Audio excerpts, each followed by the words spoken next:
সুপ্রিয় শিক্ষার্থীরা, আজকে আলোচনার বিষয় ম্যাটেরিয়াল নাউন। চমৎকার একটি তথ্য এবং এইখান থেকে প্রচুর পরিমাণ পরীক্ষায় প্রশ্ন এসে থাকে। তাহলে এই যে ম্যাটেরিয়াল নাউন, তাহলে ম্যাটেরিয়াল নাউন আসলে কি?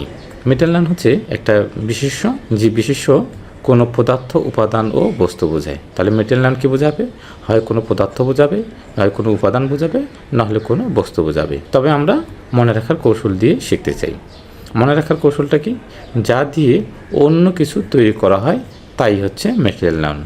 খুবই চমৎকার একটি তথ্য, যা দিয়ে অন্য কিছু তৈরি করা হয়।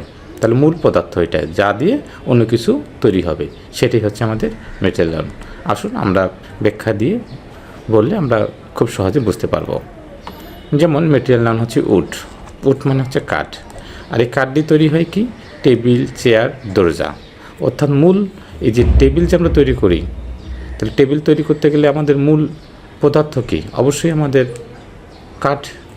চেয়ার যে আমরা তৈরি করি, চেয়ারের মূল উপাদান কী? অবশ্যই আমাদের উড বা কাঠ। দরজা দিয়ে তৈরি করি, অবশ্যই আমাদের মূল উপাদান হচ্ছে কাঠ। অর্থাৎ মূল উপাদান হচ্ছে আমাদের ম্যাটেরিয়াল নাউন। আর এই মূল উপাদান দিয়ে যেগুলো তৈরি হয়, এগুলো কিন্তু হয়ে যাবে কমন নাউন। Common noun. এখানে আমরা অনেক সময় বুঝতে পারি না যে টেবিল টেবিল টেবিলও তো পদার্থ, আবার উডও পদার্থ। তাহলে আমরা তো জানি ম্যাটেরিয়াল নাউন মানে হচ্ছে পদার্থ বোঝায়, ঠিক না? তাহলে টেবিলও তো একটা পদার্থ। তাহলে টেবিল কেন কমন নাউন হয়ে যাবে এবং উড কেন ম্যাটেরিয়াল নাউন হবে? তখন আমাদের মনে রাখতে হবে যে মূল উপাদান, অর্থাৎ যা দিয়ে তৈরি করা হয়, মূল যে জিনিসটা, সেটা হচ্ছে আমাদের ম্যাটেরিয়াল নাউন। আর তৈরি করা পদার্থটা হয়ে যাবে কমন নাউন। তার মানে যে সকল পদার্থই যে ম্যাটেরিয়াল নাউন হবে এমন বিষয়টা না। তাহলে টেবিল হয়ে গেল কমন নাউন, অবশ্যই সেটা পদার্থ, কিন্তু কমন নাউন হয়ে গেল। একইভাবে গোল্ড এবং গহনা, আংটি, কি নেকলেস, তো এগুলো কিন্তু পদার্থ। আবার গোল্ডও পদার্থ। তাহলে গোল্ড হয়ে গেল ম্যাটেরিয়াল নাউন, আর এই পদার্থগুলো হয়ে গেল কমন নাউন। কেন কমন নাউন? কারণ এগুলো হচ্ছে গোল্ড দিয়ে তৈরিকৃত পদার্থ। তাহলে গোল্ড দিয়ে তৈরিকৃত পদার্থ হলে তখন হয়ে যাবে আমাদের কমন নাউন, আর মূল যে পদার্থটা সেটা হবে যে আমাদের ম্যাটেরিয়াল নাউন। খুবই পরীক্ষায় আসে, খুবই ভুল হয়। তাহলে সিলভার অবশ্যই যেহেতু মূল পদার্থ, তাহলে ম্যাটেরিয়াল নাউন। আর সিলভার দিয়ে তৈরি হয় গহনা বা চামচ, যে তুমি রূপার চামচ নিয়ে এসেছো, অর্থাৎ রূপা দিয়ে চামচ তৈরি করা যায়, গহনা তৈরি করা যায়। এই তৈরিকৃত পদার্থগুলো হবে কমন নাউন। Common noun. আর মূল যে পদার্থটি সেটা হবে আমাদের ম্যাটেরিয়াল নাউন। আয়রন একইভাবে, আয়রন হয়ে যাবে ম্যাটেরিয়াল নাউন, কিন্তু আয়রন দিয়ে যে তৈরিকৃত পদার্থগুলো, রড, গেট, যে যন্ত্র যাই তৈরি করি না কেন, সেগুলো হয়ে যাবে কমন নাউন। কটন, দেখেন কটন এটা হচ্ছে তুলা, কটন মানে তুলা। তাহলে যেহেতু মূল পদার্থ, তাহলে হয়ে যাবে ম্যাটেরিয়াল নাউন। আর কটন দিয়ে তৈরি কিন্তু পদার্থগুলো হচ্ছে যখন জামা কাপড়, শার্ট কাপড় যাই আসুক না কেন, এগুলো হয়ে যাবে আমাদের কমন নাউন। পেপার, পেপার হচ্ছে আমাদের ম্যাটেরিয়াল নাউন, কিন্তু পেপার দিয়ে তৈরি বই, খাতা, এগুলো হয়ে যাবে কমন নাউন। তাহলে বইও একটা হচ্ছে পদার্থ এবং পেপারও হচ্ছে পদার্থ, কিন্তু বই পদার্থ হলেও বই যেহেতু পেপার দিয়ে তৈরিকৃত পদার্থ, সেহেতু এটা হয়ে যাবে আমাদের কমন নাউন, আর পেপারটা হয়ে যাবে আমাদের ম্যাটেরিয়াল নাউন। ওয়াটার, ওয়াটার হচ্ছে মূল পদার্থ, তার মানে হয়ে যাবে ম্যাটেরিয়াল নাউন। আর ওয়াটার দিয়ে তৈরি হয় চা তৈরি হয়, রস তৈরি হয়, রান্না তৈরি হয়, ক্ষীর তৈরি হয়, যাই তৈরি হবে না কেন, এই তৈরিকৃত পদার্থগুলো হয়ে যাবে কমন নাউন। আশা করি বুঝতে পেরেছেন। আচ্ছা, কেন একে ম্যাটেরিয়াল নাউন বলি আমরা, কেন বলি, ঠিক না? আচ্ছা, কারণ এই শব্দগুলো এমন জিনিস বোঝায় যা গণনা করা যায় না। এগুলো আমরা গণনা করি না এবং আমরা এগুলোকে পুলারও করি না।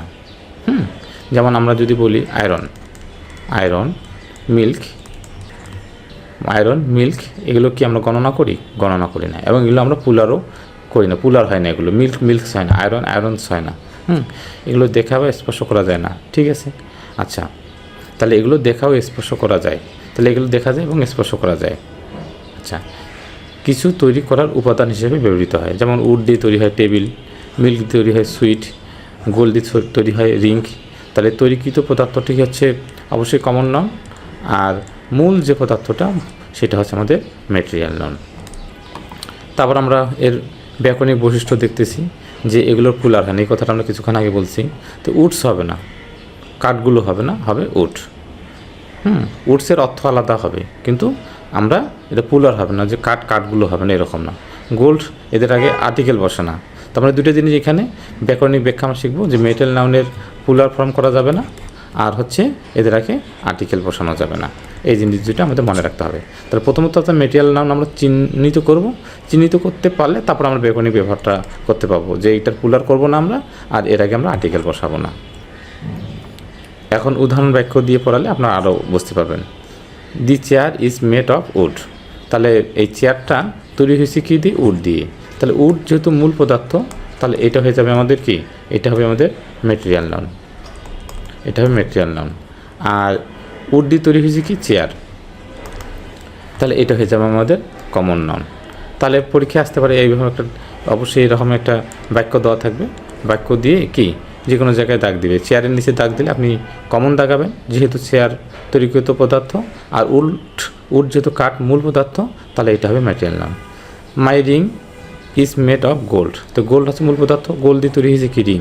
তাহলে রিংটা হচ্ছে আমাদের কমন নাউন, আর গোল্ডটা হচ্ছে আমাদের material noun. This cup is made of glass. তো গ্লাসটা হচ্ছে মূল পদার্থ, এটা অবশ্যই আমাদের ম্যাটেরিয়াল নাউন। আর এই গ্লাস দিয়ে তৈরি হয়েছে কি? আমাদের কাপ।